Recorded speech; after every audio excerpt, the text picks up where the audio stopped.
hora da entrevista do dia, com Denise Campos de Toledo.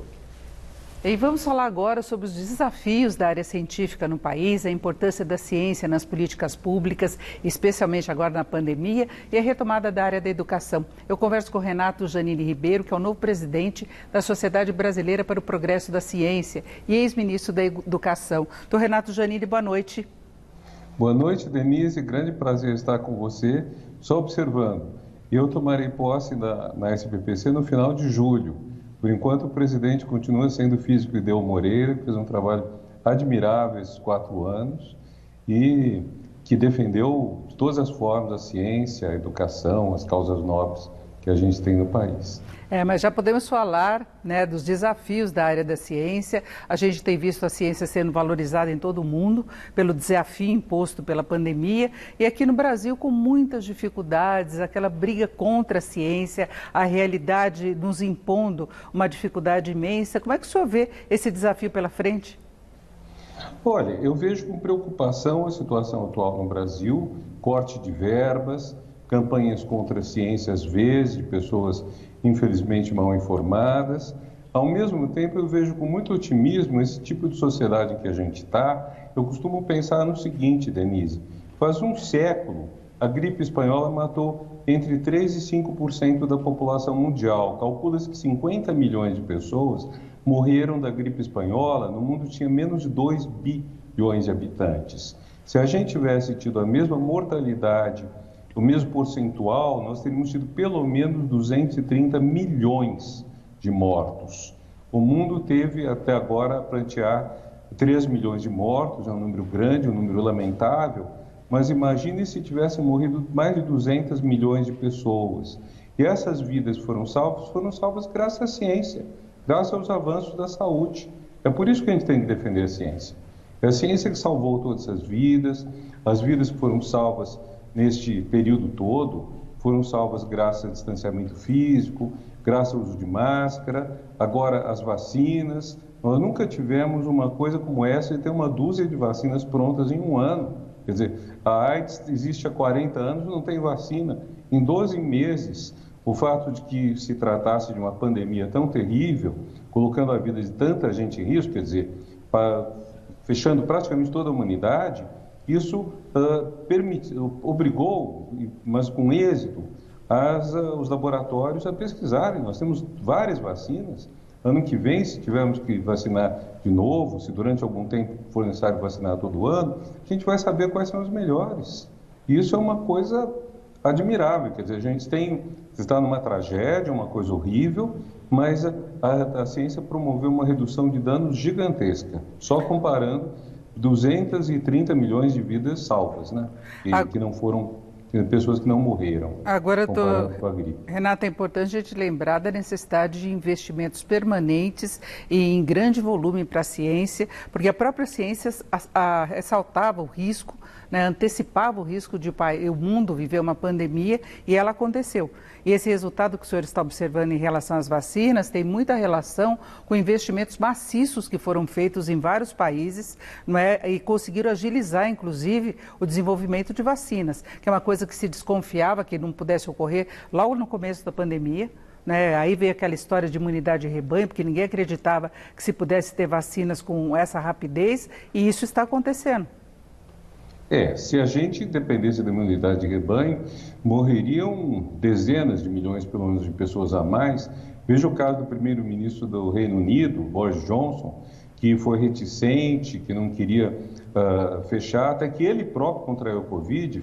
Foi no começo, felizmente ele se salvou, mudou de atitude, o Reino Unido agiu bem, mas você tem razão, foram investimentos muito grandes.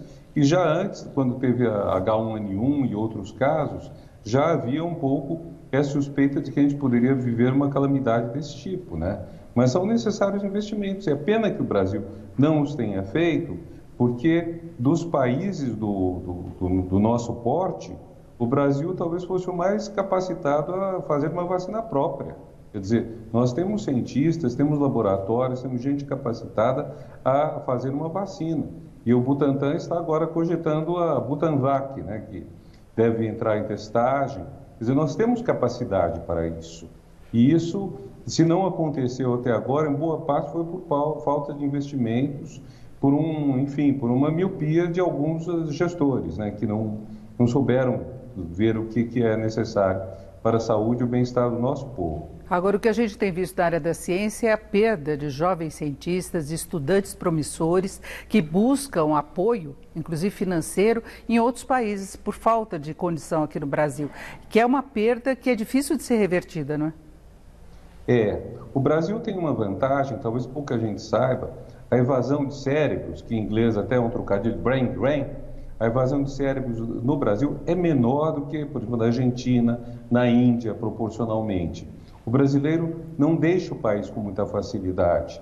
Agora, quando deixa, é difícil voltar. Quer dizer, você perde pessoas altamente qualificadas, que o Brasil gastou, inclusive, dinheiro, além de energia, afeto, tudo, formando durante décadas, e, de repente, esse pessoal fez o doutorado, não tem espaço aqui, tem convites, às vezes, muito promissores no Reino Unido, nos Estados Unidos, na Europa, ou em outros países, e vai embora. E a gente está perdendo um investimento que já foi feito. Isso é uma coisa muito grave. Você veja o supercomputador Tupã, fazendo um paralelo, que estava para ser fechado, por quê? Porque não iam pagar a conta de luz. Não tinha dinheiro para a conta de luz. Então você tem um computador fabuloso, com um papel fantástico, e você vai perder todo esse investimento gigantesco por causa de uns trocados. Quer dizer, correspondendo ao total do valor, é muito pouco o que causa a destruição de um investimento de dinheiro, tempo, amor nessas coisas todas da ciência, né? Agora, além da ciência, a gente tem um retrocesso muito grande em relação à educação, né, que é a sua área de atuação, o senhor já foi ministro. Como é que o senhor vê o encaminhamento da situação toda, as dificuldades do ensino à distância, o atraso, a desigualdade que aumentou? Quanto tempo o Brasil vai levar para reverter também essa perda, que é fundamental até para o progresso do país, né? Vai demorar anos. Faltou liderança. O governo federal deveria ter assumido liderança tanto na saúde quanto na educação. Na educação, o que aconteceu de imediato foi o que alguns acharam que era educação à distância, e não é, porque educação à distância é algo bem elaborado. O ensino remoto emergencial, insisto, emergencial. Então, de repente, o que aconteceu? Os professores iriam ligar o seu celular, o seu laptop, os que tivessem, porque nem todos tinham um equipamento qualificado, e começaram a dar aula à distância sem nunca terem sido treinados para isso, sem terem sido formados, com a cara e a coragem. Uma quantidade enorme de alunos da escola pública que não tinham sequer banda larga, às vezes por morar em periferia, em bairros pobres, não tinham banda larga e não tem banda larga, então não puderam assistir às aulas. Talvez mais de metade das crianças e adolescentes não pôde assistir às aulas à distância, e isso é uma perda gigantesca, porque perde-se conhecimento. Agora, há um ponto que pouca gente tem comentado, Denise, que é o seguinte: é o custo afetivo disso tudo, o custo psicológico. Quando me perguntam, e como você deve voltar, que tipo de currículo deve ter, eu falo, antes de tudo, tem que sentar a classe junto, professor, aluno, talvez chamar os funcionários também, e todo mundo contar como foi esse ano, todo mundo colocar para fora. Tudo isso ficou aqui guardado, entende? Todos os gritos que ficaram guardados, sofrimento, medo de morrer, talvez entes queridos que se foram ou que ficaram com sequelas. Eu acho que a gente tem que ser capaz de dizer tudo isso e de fazer que as pessoas se sintam acolhidas. Eu acho que a escola tem uma coisa que é muito importante: ela socializa as pessoas, ela ensina as pessoas que o mundo é maior do que a casa delas, é maior do que a origem delas, e ao mesmo tempo também ela tem que ser um lugar que acolhe as pessoas nas suas diferenças e também, neste momento, nas suas tragédias, sabe? Quer dizer, eu fiquei muito comovido quando vi, ainda no começo da pandemia, professores de criança pequena, de pré-escola, dizendo: como que eu vou acolher meus alunos sem abraçá-los? Sabe? Num certo sentido, mesmo nos mais velhos, simbolicamente você abraça. Essa proximidade, inclusive, para ter psicologicamente condição depois de retomar o ensino para valer, né? Sim, claro. Você tem que ter uma base afetiva, uma base psicológica, para poder, em cima disso, construir a razão, o conhecimento, tudo isso que é importante.